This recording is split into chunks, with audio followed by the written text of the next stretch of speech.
Hello student, कैसे हैं आप सब। उम्मीद करता हूं आप सब अच्छे होंगे, मस्त होंगे, बेहतर होंगे, आपकी पढ़ाई भी बेहतर चल रही होगी बच्चों। और आज का जो हमारा टॉपिक है उपसह संयोजी यौगिकों में समाव्ययता। जो भी समाव्ययता आपके एग्जाम में पूछे जाते हैं उनको मैं बारीक से समझाऊंगा, बिल्कुल चिंता ना करें। क्रम से लेक्चर आपका चल रहा है बच्चों। जो आपको मैंने इसके पहले वीडियोज उपलब्ध कराया है, तो ऑर्गेनिक केमिस्ट्री का अलग से प्लेलिस्ट है और इधर चैप्टर 9 तक अलग से प्लेलिस्ट बनाया हूँ, तो आप लोग वहाँ से पढ़ाई कर सकते हैं। तो सबसे पहले हम समाव्ययता की बात करें तो समाव्ययता क्या है बच्चों। समाव्ययता कहने का मतलब एक प्रकार का गुण है। जैसे किसी यौगिक की संरचना सूत्र यदि अलग अलग हो जाए, उसका विन्यास अलग अलग हो जाए, किंतु रासायनिक सूत्र समान हो, तो वो एक दूसरे के समावयवी कहलाते हैं। क्या? समावयवी कहलाते हैं। ठीक है, किंतु उसका जो गुण है वो समाव्ययता कहलाता है, जिसके कारण उसकी संरचना में भिन्नता पाई गई, उसके विन्यास में भिन्नता पाई गई, वो एक दूसरे के समावयवी जिस कारण से बने, उसके उस गुण को हम समाव्ययता कहते हैं। मतलब कोई हमारे पास यौगिक है बच्चों, यौगिक में जो आपका रासायनिक सूत्र है अर्थात जो उसका फार्मूला है वो समान है। यदि कार्बन की संख्या 10 है तो कार्बन की संख्या 10 है, हाइड्रोजन की संख्या 20 है तो हाइड्रोजन की संख्या 20 है, किंतु उनका संरचना भिन्न भिन्न हो जाए तो एक दूसरे के समावयवी कहलाएंगे, है ना। और उसके इस गुण को हम समाव्ययता कहते हैं। तो पहला समाव्ययता बच्चों आयनीकरण समाव्ययता। इस प्रकार की समाव्ययता किस में होता है बच्चों। तो जब संकुल आयन के अंदर स्थित समूह या बाहर स्थित आयनों के बीच समूहों का परस्पर परिवर्तन हो जाता है तो आयनीकरण समाव्ययता उत्पन्न हो जाती है। फिलहाल बच्चों यदि मैं यहाँ पे देखो, यहाँ पे मैं एग्जाम्पल ले रहा हूँ जो मैंने यहाँ पे समझाया हूँ। ये कोबाल्ट है, एमिनो की संख्या 5 है, NH3 का होल 5, ठीक है, Br है और बाहर सल्फेट है। ठीक है, अब इसको मैं दो भागों में बांटूं। यदि मैं इसको दो भागों में बांटूं तो बच्चों ये धनात्मक भाग कहलाएगा और ये ऋणात्मक भाग कहलाएगा। अब यदि धनात्मक भाग का कोई भी परमाणु बाहर चला जाए और ऋणात्मक भाग का परमाणु जो है अंदर आ जाए, यदि जैसे मैं कह दूं ब्रोमीन को बाहर ले जाओ और सल्फेट को अंदर ले आओ, तब क्या पता चलेगा कि आयनों में ही कहीं ना कहीं परिवर्तन हुआ। यानी अंदर स्थित या बाहर स्थित आयनों के बीच क्या है, समूहों में विनिमय हो गया। विनिमय मतलब आदान प्रदान, तुम मेरे जगह मैं तेरे जगह। इस तरीके से यदि इसको बदल दिया जाए तो कोबाल्ट ही है, NH3 का तो वही है बच्चों, सल्फेट अंदर आ गया और ब्रोमीन बाहर चला गया, तो इन दोनों की जो संरचना है भिन्न भिन्न हो जाएगी। लेकिन रासायनिक सूत्र में जितने कोबाल्ट है, एक तो कोबाल्ट NH3 5 तो 5 ही है, ब्रोमीन तो ब्रोमीन 1 है, SO4 तो SO4। तो कुल मिलाकर के दो भाग में बच्चों, इधर ये पॉजिटिव भाग कहलाता है, ये निगेटिव है। आयनिक भाग मैंने बांटा और फिर इन आयनों के बीच क्या किया, समन्वय किया, एक दूसरे के बीच में लेन देन करवा दिया, मतलब बदल गए, अंदर का बाहर, बाहर का अंदर आ गया। तो फिर इस प्रकार की समाव्ययता को हम आयनीकरण समाव्ययता कहते हैं। कितना सिंपल है बच्चों कि जब संकुल आयन के अंदर स्थित समूह या बाहर स्थित आयन के बीच, ये भाई ये समूह मानेंगे, ये आयन है, सिंपल है, एक सिंगल है तो आयन ही मानकर चलेंगे। तो बाहर स्थित आयन के बीच समूहों का परस्पर परिवर्तन हो जाए, आदान प्रदान हो जाए, हम तुम्हारे जगह तुम हमारे जगह, तो इस स्थिति में बच्चों जो समाव्ययता बनती है उसे आयनीकरण समाव्ययता कहते हैं। एक ही एग्जाम्पल नहीं तो दूसरा एग्जाम्पल भी ले सकते हो। जैसे यहाँ पर फिलहाल हम दूसरा एग्जाम्पल लेकर चल रहे हैं बच्चों, इसका हम IUPAC नॉमेनक्लेचर भी बना सकते हैं। ठीक है, जैसे इसका मैं नाम आपको बता दूंगा, ये हमारे पास 4 है, Cl2 है, बाहर बच्चों Br। इसको जब हम परिवर्तित करेंगे तो क्लोरीन बाहर ले जाओ और ब्रोमीन को अंदर ले आओ, उस स्थिति में आपका क्या बनेगा, NH3 का होल 4, Br2 बच्चों, और जो Cl है वो बाहर चला गया। इनका नाम आप दे सकते हो, जैसे यहाँ पर मैं बोलूँ तो टेट्राएमीन, ठीक है, डाई ब्रोमो प्लेटिनम, ठीक है, क्लोराइड, ऑक्सीकरण संख्या 4 होगा, तो इसका नाम मैं बता देता हूँ टेट्राएमीन। ये डाई ब्रोमो, ठीक है, और ये बच्चों प्लेटिनम है, तो प्लेटिनम मैंने कर दिया। ऑक्सीकरण संख्या 4 आएगा, क्लोराइड तो क्लोरीन है तो क्लोराइड कर दो। अब इनका IUPAC नॉमेनक्लेचर मैंने 2 लेक्चर में कराया है, एक में सुपरफास्ट और एक में पूरा विधि। तो आयनीकरण समाव्यवस्था दिक्कत तो नहीं है कि आयनों के बीच विनिमय हो गया, अंदर का बाहर, बाहर का अंदर। तो देखो भाई साहब कितना सिंपल है, बस थोड़ा सा ध्यान लगाना पड़ेगा। ठीक, तो इतना लिखना आप लोगों को। और यदि एक्स्ट्रा जिसको पढ़ना भैया एक्स्ट्रा भी लिखना है कि नहीं, हमें इसके बारे में और डिटेल पढ़ना है, तो लिख सकते हो आप लोग, लेकिन जरूरी नहीं है। जैसे पहला यौगिक लाल बैंगनी यौगिक है, ये वाला सल्फेट आयन का परीक्षण देता है, अर्थात BaCl2 विलयन इनके जलीय विलयन में मिलाने पर Ba सल्फेट का सफेद अवक्षेप प्राप्त होता है। यह Br निगेटिव या AgNO3 परीक्षण नहीं देता, इससे सल्फेट आयन की उपस्थिति ज्ञात होती है। ये सब चीज एक्स्ट्रा नॉलेज है जिसे लिखने की जरूरत नहीं है, आप लोग यहां तक तैयार कर लो। चलिए दूसरा नंबर बच्चों, हाइड्रेट समाव्यवस्था। हाइड्रेट समाव्यवस्था में यह चीज है कि जल के अणुओं का बदलाव, जल के अणु ही जिसमें परिवर्तित हों, अपने स्थान को बदलें, तो वहां पे जो समाव्यवस्था होगी हाइड्रेट समाव्यवस्था होगी। देखो, किसी उप सह संयोजी यौगिक में जल उदासीन लिगेंड या क्रिस्टलीय जल के रूप में उपस्थित रहता है। जल जो है उदासीन है, जिसे एक्वा कहते हैं, H2O जल उदासीन लिगेंड के रूप में होता है। अतः उन यौगिकों में जिनका संगठन तो समान है, परंतु जल के अणुओं की संख्या लिगेंड के रूप में तथा केलासीय जल में अणुओं के रूप में अलग अलग होता है, हाइड्रेट समाव्यवस्था पाई जाती है। फिलहाल अभी इतना आप समझो कि मान के चलता हूं कोई मेरे पास उपसंयोजी यौगिक है, कोई मेरे पास उपसंयोजी यौगिक, जैसे यहां पर ले लेता हूं CrH2O का होल 6 और Cl3। अब इसमें क्रोमियम में 2 लिगेंड है, एक एक्वा और एक क्लोरो। अब जल के अणु में Cl3 को बाहर ले लो, ऐसा, ठीक है। अब जल के अणु में यदि आप परिवर्तन करो, जल के अणु में परिवर्तन कैसे, जैसे ये क्रोमियम बच्चों, H2O का 5 अणु ले लो और एक क्लोरीन अंदर ले आओ, और क्लोरीन बाहर बचा 2, और भाई जितना लेंगे उतना देंगे। एक H2O बाहर निकला तो एक क्लोरीन अंदर आ गया, तो एक H2O बाहर चला गया, सिंपल है। तो यहां पर देखो कि केंद्रीय धातु परमाणु के साथ जो आपका जल या एक प्रकार से उदासीन लिगेंड H2O है एक्वा फॉर्म में, तो इसे हम बाहर ले जाते हैं, जिसके कारण जो समाव्यवस्था उत्पन्न होती है उसे हाइड्रेट समाव्यवस्था कहते हैं। नाम से ही समझो ना, हाइड्रेट, ठीक है, यानी हाइड्रोजन से बना है हमारा पानी H2। तो जब उपसंयोजी यौगिक में जल अर्थात उदासीन लिगेंड जो है उसकी उपस्थिति में परिवर्तन हो, उसके लिगेंड की संख्या में परिवर्तन हो, पहले यहां पे जल के अणु के 6 लिगेंड थे, फिर 5 लिगेंड हो गया, एक और कम कर दो 4 लिगेंड हो जाएगा। तो इस प्रकार से बच्चों जब जल के अणुओं के संख्या में परिवर्तन होता है लिगेंड के रूप में, तो जो समाव्यवस्था उत्पन्न होती है उसे हम हाइड्रेट समाव्यवस्था कहते हैं। जैसे यहां पर आप देख सकते हो, पहला आपका यौगिक है 6 अणु जल के लिगेंड के रूप में, क्लोरीन 3 है बच्चों, बैंगनी रंग का यौगिक है। यदि आप एक जल का अणु बाहर कर दो, एक क्लोरीन अंदर कर दो, तो ये रंग भी बदल जाता है, इसकी संरचना भी बदल जाती है, तो ये हरे रंग का हो जाता है। इसके बाद आपका बच्चों एक क्लोरीन और अंदर ले जाओ, एक क्लोरीन और अंदर ले जाओ, तो पहले हमने एक क्लोरीन ले गया था, अब 2 क्लोरीन अंदर ले गए तो 2 H2O बाहर आ गया, तो गहरा हरा रंग का यौगिक हो गया, ठीक है। तो इनमें देखो H2O जो लिगेंड के रूप में उसकी संख्या में परिवर्तन हो रही है, तब जो समाव्यवस्था उत्पन्न होती है तो हाइड्रेट समाव्यवस्था। आगे बात करते हैं बच्चों बंधन समाव्यवस्था। बंधन समाव्यवस्था में क्या होता है कि जब केंद्रीय धातु आयन के एक ही लिगेंड भिन्न परमाणुओं द्वारा जुड़ता है तो प्राप्त संरचना भिन्न हो जाती है।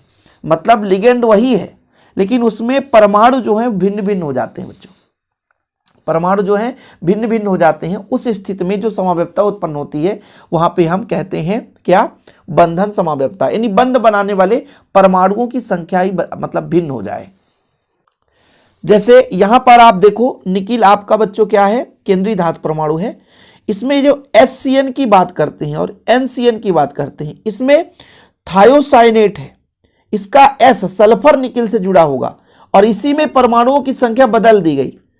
देखो जरा, तो इसमें बच्चों N जुड़ा हुआ है, नाइट्रोजन जुड़ा है, तो दोनों में दाता परमाणु अलग अलग हो गए। देखो HCN, यहां भी SCN है, दोनों में सेम है, लेकिन इसमें दाता परमाणु S और इसमें दाता परमाणु N। तो बंधन यानी बंध बनाने की भिन्नता, एक ही लिगेंड में 2 परमाणु हैं और दोनों बंध अलग अलग तरीके से बनाने की क्षमता रखते हैं, फलस्वरूप अलग अलग संरचना प्राप्त होती है। तो इस प्रकार की जो समव्यवता है वो बंधन समव्यवता कहलाती है। ज़्यादा समय लॉस नहीं करने वाला हूँ, टाइम आपका बिल्कुल एक्सपेंड नहीं होगी, जितना समझाने की कोशिश कर रहा हूँ इतना यदि आप समझ लेंगे तो ऑलरेडी आपसे बन जाएगा। हाँ, यौगिक आपको याद करना पड़ेगा बच्चों, बिना यौगिक के, बिना एग्जाम्पल, बिना उदाहरण के आपको एक नंबर में मिलने वाला नहीं। अब ये जो तीनों समव्यवता है काफी इंपॉर्टेंट है, जिसको आपको तैयार करना चाहिए। बंधन समव्यवता समझ गए आप, केंद्रीय धातु आयन है, केंद्रीय धातु जैसे निकिल है, इनमें जब HCN की बात करते हैं तो इसमें S है और इसको ही हमने बदल दिया तो N जुड़ गया। तो देखो एक ही लिगेंड में भिन्न भिन्न परमाणु हैं जो कि विभिन्न भिन्न प्रकार की संरचना बनाते हैं, तो जो समव्यवता उत्पन्न होती है उसे हम बंधन समव्यवता कहते हैं। अब देखो बच्चों अगला नंबर, उपसह संयोजी समव्यवता। उपसह संयोजी समव्यवता में क्या है कि जैसे हमारे पास कोई भी संकुल यौगिक बनता है उसमें दोनों भाग उपसह संयोजी ही यौगिक है। जैसे ये पूरा का पूरा हमारे पास एक उपसह संयोजी यौगिक है, लेकिन इसमें धनात्मक भाग और ऋणात्मक भाग दोनों ही संकुल आयन है। जैसे ये इधर का भाग धनात्मक और इधर का भाग ऋणात्मक, ठीक है। तो बच्चों ये भी हमारा धनात्मक भाग भी एक संकुल है, ये भी हमारा भी एक संकुल है, और इन संकुलों के बीच यदि केंद्रीय धातु परमाणु का परिवर्तन हो जाए, क्रोमियम है, क्रोमियम की जगह कोबाल्ट आ जाए, कोबाल्ट की जगह क्रोमियम आ जाए, बदलाव हो गया, क्रोमियम इधर चला गया, कोबाल्ट इधर आ गया, तो जब धन आयन एवं ऋण आयन दोनों संकुल आयन होते हैं, ये धन आयन ये ऋण आयन, दो भाग होगा और दोनों में संकुल आयन है, ये भी संकुल आयन ये भी संकुल आयन, धन आयन ऋण आयन दोनों संकुल आयन है। और इनमें जब केंद्रीय धातु परमाणु ही बदल जाए या लिगेंड ही बदल जाए, देखो क्रोमियम के साथ Cn है, अब क्रोमियम के साथ यहाँ NH3 है, तो लिगेंड चाहे आप समझो और चाहे आप केंद्रीय धातु परमाणु समझो, और इस प्रकार से परिवर्तन से जो एक नया स्ट्रक्चर प्राप्त होता है, एक नया संरचना प्राप्त होता है, उसे उपसह संयोजी समव्यवता कहते हैं। ज्यादा टाइम लॉस नहीं है। देखो जरा यहां पर बच्चों NH3 C2O4 का होल थ्राइस अब कोबाल्ट के साथ जुड़ा है ना, अगले बार क्रोमियम के साथ जुड़ा हुआ नजर आएगा, समझ रहे हैं। तो यहां पर केंद्रीय धातु परमाणु ही चेंज हो जाए, लिगेंड ही बदल जाए, लिगेंड बदल दिया, कोबाल्ट के साथ आपके पास NH3 था, NH3 को पटक यहां पर रख दो कोबाल्ट के साथ, सही है कि नहीं। अभी देखो कोबाल्ट है भैया, कोबाल्ट के साथ आपका C2O4 है और क्रोमियम के साथ NH3 है, NH3 को इसके जगह और C2O4 को इसके जगह बदल दो, ठीक है। तो ये जो लिगेंड के परिवर्तन से जो एक प्रकार से नया संरचना प्राप्त होता है उपसह संयोजी यौगिकों में, तो उसकी जो समव्यवता होती है उपसह संयोजी समव्यवता होती है। अगला है उपसह संयोजी स्थित समव्यवता। स्थिति बदल जाए कैसे, बहुनाभिकीय संकुलों में विभिन्न धातु नाभिक से जुड़े लिगेंड के परस्पर परिवर्तन हो जाने से उपसह संयोजी स्थित समव्यवता, स्थित यानी स्थान चेंज हो, एक ही यौगिक है उसमें बहुनाभिक मतलब दो केंद्रीय धातु परमाणु हैं और उन केंद्रीय धातु परमाणुओं में लिगेंडों की संख्या में परिवर्तन हो जाए, लिगेंडों की संख्या में परिवर्तन हो जाए बच्चों। जैसे यहां पर आप एग्जांपल समझे, कोबाल्ट कोबाल्ट मतलब दो केंद्रीय धातु परमाणु है, NH3 की संख्या 4 है, NH3 की संख्या 3 है, इसमें बदलाव ला दो, इधर ले जाओ एक तो यहां पर 3 कर दो और इधर भी 3 कर दो, लेकिन क्लोरीन यहां 2 है तो एक क्लोरीन को इधर ले जाओ। तो जब बहुनाभिकीय संकुलों की बात आ जाती है और लिगेंड परस्पर बदलते हैं, जैसे यहां पर भी क्लोरीन नहीं है बच्चों, तो क्लोरीन को इधर ले जाओ और एक अमोनिया ग्रुप यानी एमीन ग्रुप को इधर ले जाओ। तो जब एक ही संकुल में जो मतलब एक प्रकार से केंद्रीय धातु परमाणु है एक से अधिक है, उस स्थिति में जब लिगेंड परस्पर परिवर्तित होते हैं तो जो समव्यवता उत्पन्न होती है उसे उपसह संयोजी स्थित समव्यवता कहते हैं। ये तो फिलहाल बच्चों इतना ही था, लेकिन ये काफी महत्वपूर्ण है। प्रकाशिक समव्यवता बहुत ही महत्वपूर्ण है। प्रकाशिक समव्यवता का मतलब ये होता है कि यदि बीच में आप दर्पण रख दो तो बिल्कुल 2 कॉपी उसी प्रकार से एक ही यौगिक के 2 संरचनाएं, यदि बीच में हम दर्पण रख दें तो एक दूसरे के फोटोकॉपी समझ में आए, एक दूसरे के प्रतिबिंब नजर आए, ठीक है। तो इस प्रकार की समव्यवता ऐसे 2 समान यौगिकों में पाई जाती है जो एक दूसरे के दर्पण प्रतिबिंब हो। प्रकाशिक समव्यवता मतलब दर्पण प्रतिबिंब, सिंपल है। मतलब ये हमारा एक आपको संरचना दिख रहा है बच्चों, इसके बीच में दर्पण रख दिया जाए तो कुछ इसका स्ट्रक्चर इस प्रकार से प्राप्त हो जाएगा। तो भाई ऐसे यौगिक होंगे जिनमें समाव्यपता कुछ इस प्रकार से होगा कि एक दूसरे के दर्पण प्रतिबिंब, एक दूसरे के बिल्कुल जैसे आप किसी दर्पण के सामने खड़े हो जाए तो आपका प्रतिबिंब दिखाई देने लग जाए। यहां पे हम यदि दर्पण लगा दे बच्चों तो इसका प्रतिबिंब ये नजर आ जाएगा, सिंपल है, ठीक है, ये चीज है। तो ये एक दूसरे के दर्पण प्रतिबिंब में बिल्कुल सेम टू कॉपी आपके जैसा दिख जाए तो वो दर्पण प्रतिबिंब हो जाता है। चलो अगला नंबर, अगला है बच्चों ज्यामितीय समाव्यपता। ज्यामितीय समाव्यपता काफी महत्वपूर्ण है, ठीक है। इसे सिस ट्रांस समाव्यपता भी कहते हैं, जब केंद्रीय धातु आयन के चारों ओर दो समान लिगेंड एक दूसरे के निकटवर्ती अर्थात 90 डिग्री पर हो, उसे सिस समाव्यपी कहते हैं। लेकिन जब विकर्णवत विपरीत अर्थात 180 पर होते हैं तो उन्हें ट्रांस समाव्यपी कहते हैं। बिल्कुल चिंता ना करें, मैं इसको आपको थोड़ा अच्छे तरीके से समझाने की कोशिश करूंगा बच्चों। जैसे एक एग्जाम्पल लेकर चलता हूं तब कुछ समझ में आएगा। जैसे मेरे पास है प्लेटिनम, ठीक है, और NH3 की संख्या 2 है, ठीक है, और Cl2 है। इसका जब मैं ज्यामिति निकालता हूं तो प्लेटिनम है बच्चों, ठीक है, इसमें 4 लिगेंड जुड़े हैं, जैसे क्लोरीन, क्लोरीन और NH3। अब देखो जरा इसको ऐसा जोड़ दो, ऐसा कुछ जोड़ोगे तो ये नजर आएगा कि जब बच्चों NH3 और NH3 इनके बीच 90 डिग्री हो जाए, ठीक है, क्लोरीन क्लोरीन इनके बीच 90 डिग्री हो जाए तो ये हमारा कहलाता है समपक्ष। क्या? समपक्ष, एक ही पक्ष पर समावयवी जुड़े हैं, मतलब लिगेंड जुड़े हैं। इसे सिस ट्रांस समाव्यपता भी कहते हैं, जब केंद्रीय धातु आयन के चारों ओर दो समान लिगेंड एक दूसरे के निकटवर्ती अर्थात 90 डिग्री पर हो। देखो एक दूसरे के निकटवर्ती यानी 90 डिग्री पर हो बच्चों, इसे कहते हैं हम क्या? तो इसे सिस समावयवी कहते हैं। क्या? सिस, अर्थात ये सिस है बच्चों, क्या है? सिस समावयवी है। लेकिन इसी में यदि हम परिवर्तन ला दें, इसी में यदि हम परिवर्तन ला दें, ये प्लेटिनम है, इसके जगह हम जो NH3 था तो NH3 रहने दे देते हैं, लेकिन इस NH3 को एकदम 180 डिग्री पर रख देते हैं, और इधर आपका क्लोरीन था, इधर 180 डिग्री पर। अब इसको बनाओ तो आप देखोगे कि यदि हम NH3 की बात करें तो 180 डिग्री हो गया, तो फिर ये आपका ट्रांस समावयवी हो गया। क्या? ट्रांस समावयवी कहलाया। इसलिए तो कहते हैं सिस ट्रांस समाव्यपता। क्या बोलते हैं बच्चों? सिस ट्रांस समाव्यपता, यानी यौगिक के संरचना में जब एक ही प्रकार के लिगेंड 90 डिग्री पर हो, एक ही ओर हो, एक ही पक्ष पर हो तो समपक्ष कहते हैं। लेकिन एक ही पक्ष ना हो, विपक्ष में हो, एक दूसरे के विकर्णवत हो। विकर्णवत मतलब कितने डिग्री पर हो? 180 डिग्री पर। देखो विकर्ण पर है, तब इसे हम विपक्ष समावयवी कह सकते हैं।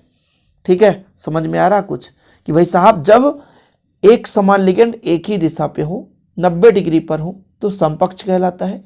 लेकिन वही यदि 180 डिग्री पर स्थिर हो जाए, 180 डिग्री पर जमा हो जाए, तब उसे हम विपक्ष अर्थात ट्रांस समावयवी कहते हैं। इसलिए तो कहते हैं इस समाव्यपता को सिस ट्रांस समाव्यपता भी कहते हैं। इसका आपको बनाना भाई साहब, मैं इसको समझाया था, आप एक बना लो। जैसे प्लेटिनम है, NH3 2 अणु है ना, दो यहाँ पर Cl2 के 2 परमाणु है।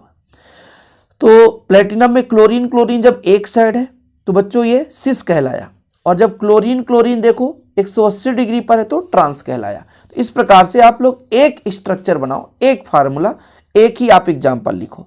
तो उम्मीद करता हूं बच्चों आप लोग समझ गए होंगे। दूसरा भी तैयार करना तो लो भाई, लिख लो, तैयार कर लो, कोई दिक्कत नहीं है। समाव्यपता कंप्लीट, खलास। ठीक है, उपसंयोजी यौगिकों की समाव्यपता कंप्लीट। और क्वेश्चन पूछा जाता है, ऐसा भी नहीं क्वेश्चन नहीं पूछा जाएगा बच्चों, बस आप लोगों की मेहनत के ऊपर है। इसलिए आप लोग बेहतर रूप से मेहनत करें, और ऐसे वीडियो पाने के लिए चैनल को सब्सक्राइब जरूर कर लें बच्चों, ताकि हम आपके लिए निरंतर जो भी वीडियोज अपलोड करें वो आपको तुरंत मिल जाए। और यदि हैंड रिटन नोट्स लेना है तो कॉन्टैक्ट नंबर मैंने दिया है आपको, पर्सनल नंबर 9685299149, 9685299149, 100 रुपीज चार्ज है बच्चों। आप बेहतर रूप से हैंड रिटन नोट्स ले सकते हैं। ओके, जय हिंद, वंदे मातरम।